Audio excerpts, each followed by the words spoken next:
A noite caía sobre São Paulo como um manto pesado e úmido, tingindo os arranha-céus de tons cinzentos e melancólicos. A chuva fina, que começara tímida no fim da tarde, agora castigava o asfalto com uma fúria crescente, transformando as ruas em rios cintilantes sob a luz bruxuleante dos postes. Era uma daquelas noites em que a cidade, apesar de sua efervescência habitual, parecia prender a respiração, como se um presságio sombrio pairasse no ar.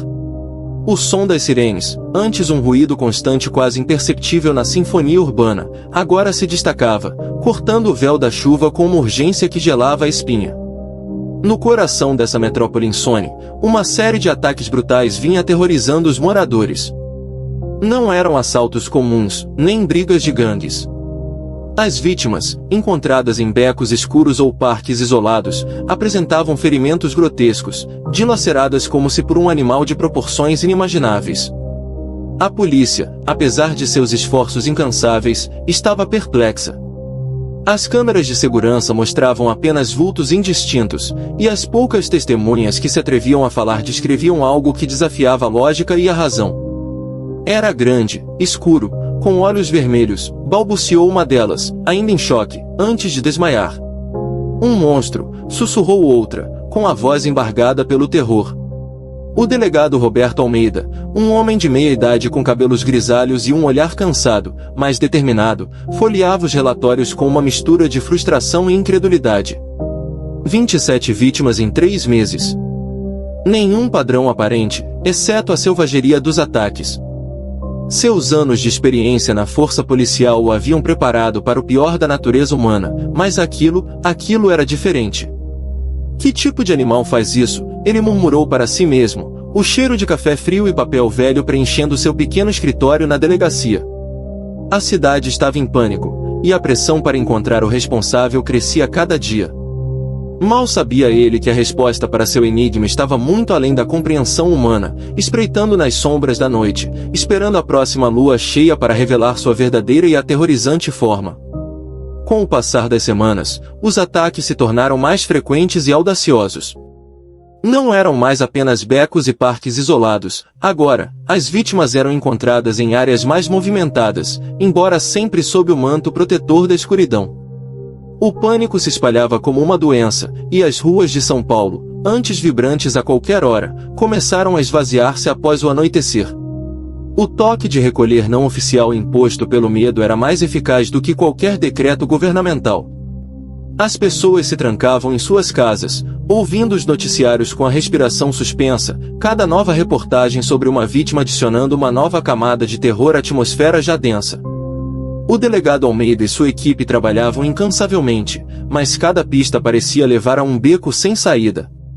As marcas de garras eram profundas, consistentes com as de um grande felino, mas nenhum felino de tal porte havia sido avistado na região, muito menos um que pudesse causar tal estrago. Além disso, havia os uivos.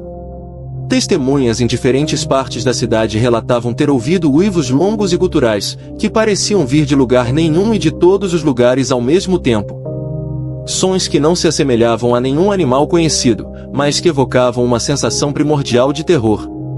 Foi a jovem jornalista Ana Paula, recém-formada e com uma sede insaciável por uma grande reportagem, quem começou a ligar os pontos de uma forma que a polícia, presa à lógica e à ciência forense, não conseguia. Ela mergulhou em arquivos antigos, em lendas urbanas e folclore brasileiro. As descrições das vítimas, os uivos, a lua cheia, tudo parecia convergir para uma única e aterrorizante possibilidade. Ela encontrou relatos de ataques semelhantes em cidades do interior, histórias sussurradas de criaturas que se transformavam sob a luz da lua. Lobisomens. A ideia era absurda, claro. Mas e se fosse verdade? Ana Paula começou a frequentar os locais dos ataques, conversando com moradores, buscando detalhes que pudessem ter passado despercebidos. Ela notou a forma como os animais de rua reagiam, latindo e rosnando para o nada em certas noites, ou se encolhendo de medo. Ela percebeu um padrão nos dias dos ataques, sempre próximos à lua cheia. E então, em uma noite particularmente escura, enquanto investigava um beco onde a última vítima havia sido encontrada, ela ouviu um uivo. Não distante, mas assustadoramente próximo. Um som que fez seus pelos se arrepiarem e seu coração disparar. Ela não viu nada, mas a sensação de uma presença maligna era quase palpável. Naquele momento, a linha entre o real e o sobrenatural se desfez para Ana Paula. Ela sabia que estava no caminho certo, mas também sabia que estava em um perigo mortal. A noite da próxima lua cheia chegou, trazendo consigo uma atmosfera carregada de eletricidade e apreensão. Ana Paula, munida de sua câmera e de uma coragem que beirava a imprudência, posicionou-se em um ponto estratégico próximo a um dos locais mais visados pelos ataques recentes, o Parque do Ibirapuera. Ela sabia que estava arriscando a vida, mas a necessidade de provar sua teoria e alertar a cidade era mais forte do que o medo. O delegado Almeida, embora cético em relação às suas teorias sobre lobisomens, havia notado a persistência e a inteligência da jovem jornalista. Ele havia intensificado o patrulhamento na área, mas ainda sem acreditar totalmente no que ela sugeria. À medida que a lua cheia subia no céu, banhando a cidade com sua luz prateada, uma figura solitária emergiu das sombras de uma alameda pouco iluminada. Era um homem, aparentemente comum, caminhando com uma estranha rigidez. Ana Paula ajustou o foco de sua câmera, sentindo um arrepio percorrer sua espinha. De repente, o homem parou. Um gemido gutural escapou de sua garganta, e seus músculos começaram a contorcer-se de forma antinatural. Seus ossos estalaram com um som horripilante, sua pele se esticou e rasgou, dando lugar a uma pelagem escura e densa. As unhas se alongaram em garras afiadas, e seu rosto se distorceu em um focinho bestial, revelando presas pontiagudas. Os olhos, antes humanos, agora brilhavam com um fulgor vermelho e selvagem. Era ele. O lobisomem. Ana Paula, chocada e aterrorizada, conseguiu manter a câmera firme, registrando cada segundo daquela transformação macabra. O uivo que se seguiu, um som primal e aterrorizante, ecoou pelo parque, fazendo os pássaros voarem em revoada e os poucos transeuntes que ainda ousavam estar ali correrem em desespero. O lobisomem, agora em sua forma completa, era uma criatura imponente, com mais de 2 metros de altura, músculos retorcidos e uma força descomunal. Ele se lançou em uma corrida selvagem, seus passos pesados ecoando no chão molhado, em busca de sua próxima vítima. O uivo, no entanto, não passou despercebido.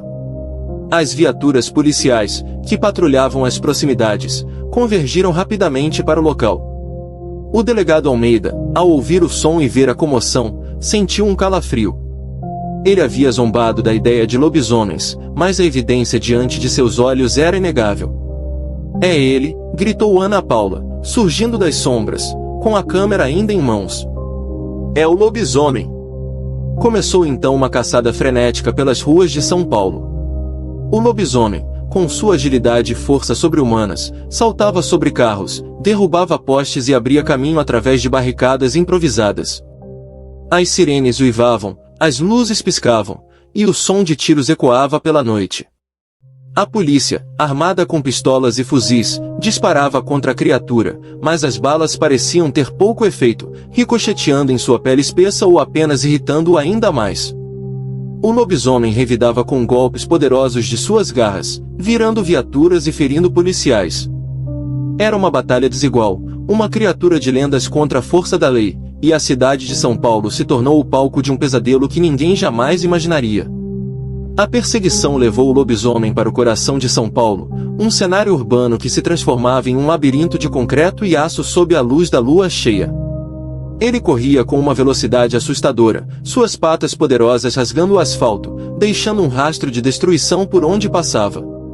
Viaturas da polícia, com suas sirenes estridentes e luzes piscantes, o seguiam de perto, mas a criatura parecia sempre um passo à frente, desaparecendo e reaparecendo entre os edifícios, como um fantasma bestial.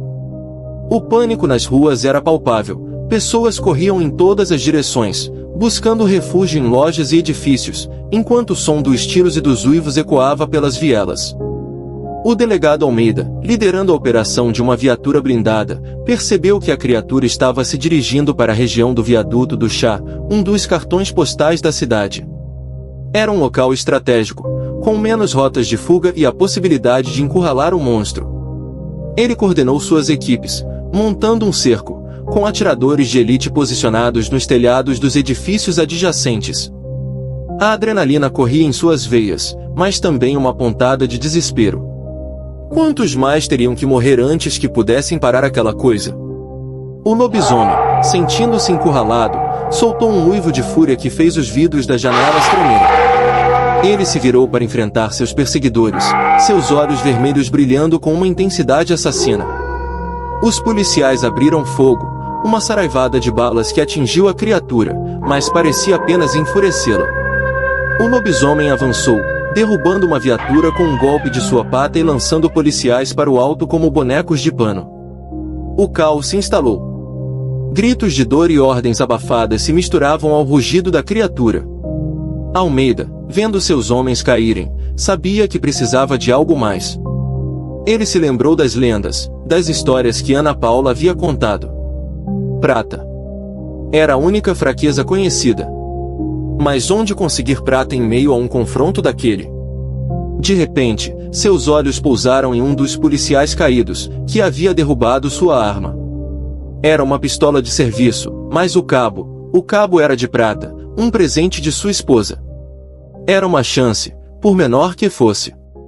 Com uma coragem que ele não sabia que possuía, Almeida saiu da viatura, desviando-se dos ataques do lobisomem, que estava ocupado com outros policiais.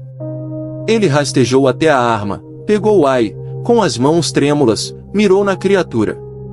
O lobisomem, percebendo a ameaça, virou-se para ele, um rosnado ameaçador em sua garganta. Almeida disparou. O tiro, um único projétil de prata improvisado, atingiu o lobisomem no peito. A criatura soltou um uivo agonizante, diferente de todos os outros, um som de dor e desespero. Seu corpo começou a convulsionar, a pelagem escura se desfez, revelando a pele humana por baixo. Ele caiu no chão, debatendo-se por alguns segundos, antes de ficar imóvel. O silêncio que se seguiu foi ensurdecedor, quebrado apenas pela respiração ofegante dos policiais e o som da chuva que continuava a cair. O lobisomem estava morto. No lugar da fera, jazia o corpo nu e ensanguentado de um homem, com um buraco no peito. A batalha havia terminado, mas a imagem daquela criatura e o terror que ela havia espalhado ficariam gravados na memória de São Paulo para sempre. A manhã seguinte amanheceu com um sol tímido, que lutava para romper as nuvens carregadas que ainda pairavam sobre São Paulo. A cidade, que na noite anterior havia sido palco de um pesadelo indizível, agora tentava, a duras penas, retomar sua rotina. O viaduto do Chá, antes um símbolo de movimento e vida, estava isolado, com equipes forenses e policiais trabalhando incansavelmente para apagar os vestígios da batalha. O corpo do lobisomem, ou o que restou dele, havia sido cuidadosamente removido e levado para um local secreto, longe dos olhos curiosos da mídia e do público. O delegado Almeida, exausto, mas com um peso a menos nos ombros, observava a cena. A vitória era amarga. Muitos de seus homens estavam feridos, e a imagem da criatura, mesmo em sua forma humana, o assombraria por muito tempo. A explicação oficial para a imprensa seria a de um surto psicótico de um indivíduo perigoso, que havia sido neutralizado após resistir à prisão. Uma história conveniente, mas que não convencia ninguém que havia testemunhado o terror da noite anterior. Os jornais, no entanto, seguiriam a linha oficial, e a verdade, a verdadeira natureza da ameaça, seria enterrada sob camadas de burocracia e ceticismo. Ana Paula, com sua câmera em mãos, registrava os últimos momentos da operação. Ela havia sido a única a ver a transformação, a única a acreditar na lenda. Suas imagens, chocantes e irrefutáveis, seriam a prova. Mas ela sabia que o mundo não estava pronto para a verdade. Ela decidiu guardar as imagens, talvez para um futuro onde a humanidade estivesse mais aberta a aceitar o inexplicável. Ela havia encontrado sua grande reportagem, mas a um custo que ela ainda não conseguia mensurar. Nos dias que se seguiram, São Paulo, aos poucos, voltou à normalidade. O medo diminuiu, mas não desapareceu completamente. As pessoas olhavam para a lua cheia com um novo respeito, uma pontada de apreensão. A lenda do lobisomem, antes apenas um conto de fadas, havia se tornado uma realidade aterrorizante, gravada na memória coletiva da cidade. O caso foi arquivado, O nome do homem que se transformava na criatura nunca foi revelado publicamente, e a polícia, embora aliviada, sabia que havia enfrentado algo que desafiava todas as suas crenças. A cidade havia sobrevivido, mas a cicatriz do uivo da metrópole permaneceria, um lembrete silencioso de que, nas sombras das grandes cidades, o inexplicável ainda espreita, esperando a próxima lua cheia para se manifestar novamente.